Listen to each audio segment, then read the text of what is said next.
বাংলাদেশ সেনাবাহিনীর সবচেয়ে স্পর্শকাতর জায়গায় বসে তিনি চালাচ্ছিলেন এক ভয়ানক খেলা। ভারতের গোয়েন্দা সংস্থা রয়ের শ্যাডো নেটওয়ার্ক গড়ে তুলেছিলেন সরাসরি সেনাবাহিনীর ভেতরেই। তিনি ছিলেন সেই মূল কারিগর যার মাস্টার প্ল্যানে তৈরি হয়েছিল একটি দেশদ্রোহী কাঠামো। এবং শেখ হাসিনার পলায়নের পরের দিন বাংলাদেশ সেনাবাহিনীর ভেতরে একমাত্র ব্যক্তি ছিলেন যিনি রয়ের সহায়তায় সামরিক কু করতে চেয়েছিলেন। তার নাম লেফটেন্যান্ট জেনারেল মুজিব। প্রিয় দর্শক, আজকের প্রতিবেদন জুড়ে আমরা তুলে ধরব কে এই জেনারেল মুজিব, কিভাবে তিনি বাংলাদেশ সেনাবাহিনীতে ভারতীয় গোয়েন্দা সংস্থার নেটওয়ার্ক বসানোর মাস্টার প্ল্যান করেছিলেন, কাদের ব্যবহার করে তিনি গড়ে তুলেছিলেন এক রহস্যময় রয়ের নেটওয়ার্ক, শেখ হাসিনার পলায়নের পরের দিন কিভাবে ভারতের সহায়তায় সামরিক ক্ষমতা দখলের অপচেষ্টা করেছিলেন তিনি, এবং সবচেয়ে বড় প্রশ্ন, কেন তাকে বিচারের মুখে না এনে বরখাস্ত করে চুপ করে দেয়া হলো। শেষ পর্যন্ত শেখ হাসিনাকে ভারত নিয়ে যাওয়ার রেস্কিউ মিশনে তার গোপন ভূমিকাই বা কি ছিল, এবং কিভাবে তিনি দেশের সর্বোচ্চ নজরদারির মধ্যেও সীমান্ত পেরিয়ে পালিয়ে গেলেন ভারতে। পর্দার পেছনের সবকিছু আজ সামনে আনব। ধৈর্য ধরে একটু বসুন, কথা দিচ্ছি নিরাশ হবেন না। তো চলুন শুরু করি।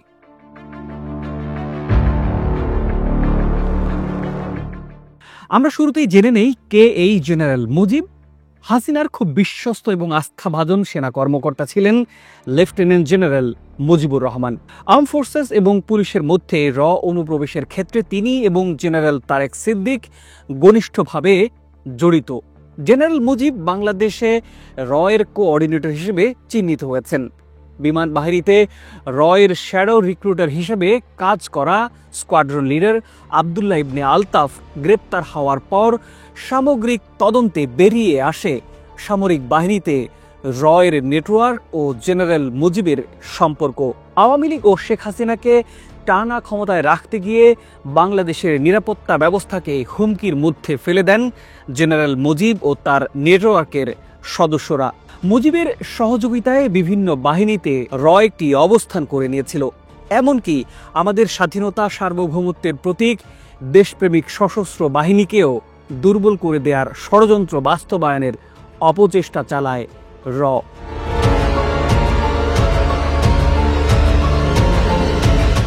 মুজিব ছিলেন সেনাবাহিনীর director general of military operations, DGMO. এই পদে বসে তিনি পেয়েছিলেন দেশের প্রতিটি ঘাঁটির অবস্থান, শক্তি আর দুর্বলতার অন্দরের খবর। তার হাতে ছিল সেনাবাহিনীর অপারেশনাল নিয়ন্ত্রণ। আর এই ক্ষমতা ব্যবহার করে তিনি গড়ে তোলেন এক ছায়া গোষ্ঠী যা সরাসরি কাজ করছিল ভারতের রয়ের হয়ে।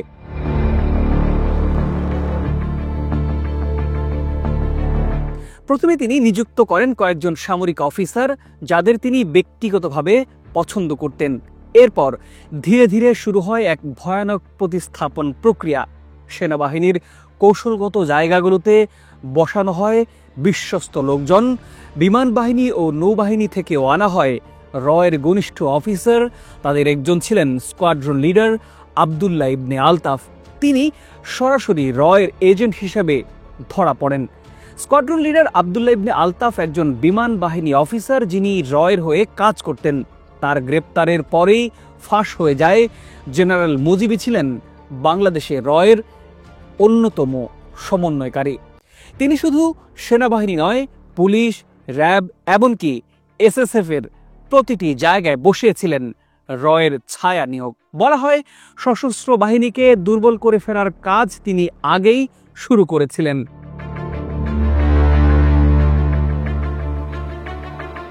14 আগস্ট আলতাফ গ্রেপ্তার হতেই তখন অদ্ভুতভাবে মুজিবকে বদলি করা হয় ময়মনসিংহ সেনানিবাসে। হেলিকপ্টারে সেখানকার জিওসিকে আনা হয় এবং নেওয়া হয় মুজিবকে। তবে ময়মনসিংহে থাকাকালীন আর্মি সিকিউরিটি ইউনিটের নজরদারিতেও ছিলেন তিনি। দেশের সর্বোচ্চ নজরদারির মধ্যেই সেনাবাহিনীর এক অংশের সহায়তায় এই জেনারেল মুজিব পাড়ি জমান ময়মনসিংহের ধোবাউড়া সীমান্ত পেরিয়ে ভারতে। এবার আসি কিভাবে এই জেনারেল সামরিক কু করার চেষ্টা করেছিলেন সেই বিষয়টা নিয়ে। 2024 সালের 5 আগস্ট শেখ হাসিনা C-13 যে বিমানে করে দিল্লি চলে যান, এরপর দিন অর্থাৎ 6 আগস্ট জেনারেল মুজিব সেনাবাহিনীর ভেতরে ঘোষণা দেন সরকার ভেঙে গেছে, সশস্ত্র বাহিনী এখন দেশের নিয়ন্ত্রক। অর্থাৎ এটি ছিল এক সামরিক শাসন প্রতিষ্ঠার সূচনা। সেনাবাহিনীতে সামরিক শাসন জারি করে ক্ষমতা নেওয়ার অপচেষ্টা করেছিলেন জেনারেল মুজিব। তাতে তাকে সহায়তা করেছিলেন সেনাবাহিনীর আরও কয়েকজন আস্থাভাজন কর্মকর্তা।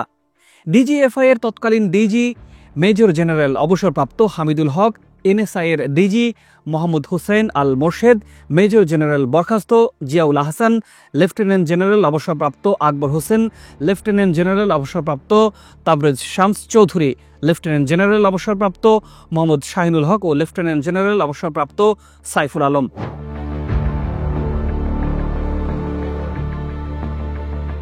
তবে সেনাপ্রধান জেনারেল ওয়াকারুজ্জামান কঠোর পদক্ষেপ নিয়ে এই কু ব্যর্থ করে দেন। 6 আগস্টের সেই কু প্রচেষ্টার 36 দিনের মাথায় 12 সেপ্টেম্বর মুজিবকে শুধু বরখাস্ত করে দেওয়া হয়।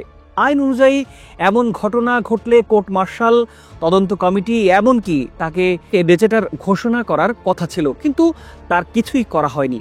কেন? এর উত্তর প্রিয় দর্শক আপনার হাতে ছেড়ে দিলাম।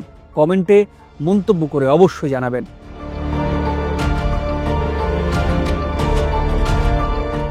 এবার আসি এই জেনারেলের দুর্নীতির সাম্রাজ্যের খতিয়ানের খবর নিয়ে।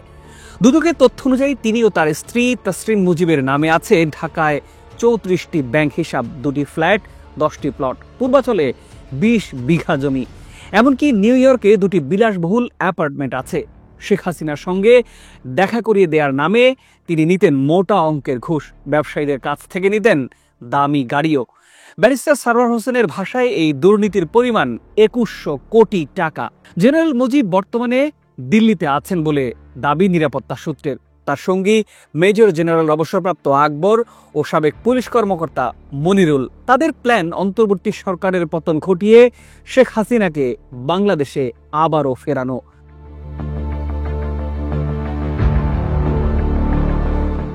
নির্ভরযোগ্য সূত্রে জানা গেছে, বাংলাদেশে বিভিন্ন ধরনের নাশকতার পেছনে জেনারেল মুজিবের যোগসূত্র আছে।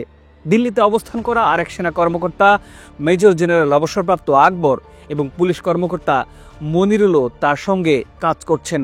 অন্য আরেকটি সূত্রে জানা গেছে, 5 আগস্টের পর পলাতক সাবেক ডিজিএফআই প্রধান আকবর একদিনের জন্য সম্প্রতি ঢাকা ঘুরে গেছেন।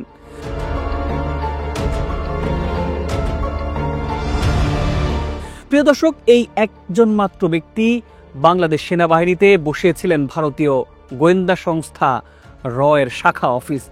ভারতকে দিয়েছিলেন দেশের ভেতরে প্রভাব বিস্তারের সুযোগ। প্রিয় দর্শক, প্রশ্ন হলো, আজ যদি সেনাবাহিনীর ভেতরে এমন একজন জেনারেলকে কোনো বিচার ছাড়াই বরখাস্ত করে ফাইল বন্ধ করে দেয়া হয়, তাহলে ভবিষ্যতের ষড়যন্ত্র ঠেকানো সম্ভব হবে কি? বাংলাদেশ কি আজ সত্যিকারের অর্থে একটি স্বাধীন রাষ্ট্র, নাকি আমাদের ভেতরেই কেউ কেউ আমাদের পতাকা তুলে দিচ্ছেন অন্য কারো হাতে? জবাব আপনাকেই খুঁজে নিতে হবে।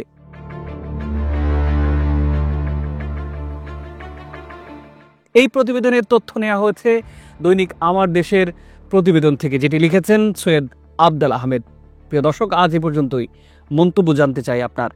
দেখা হবে পরবর্তী ভিডিওতে। ততক্ষণ ভালো থাকুন, সুস্থ থাকুন।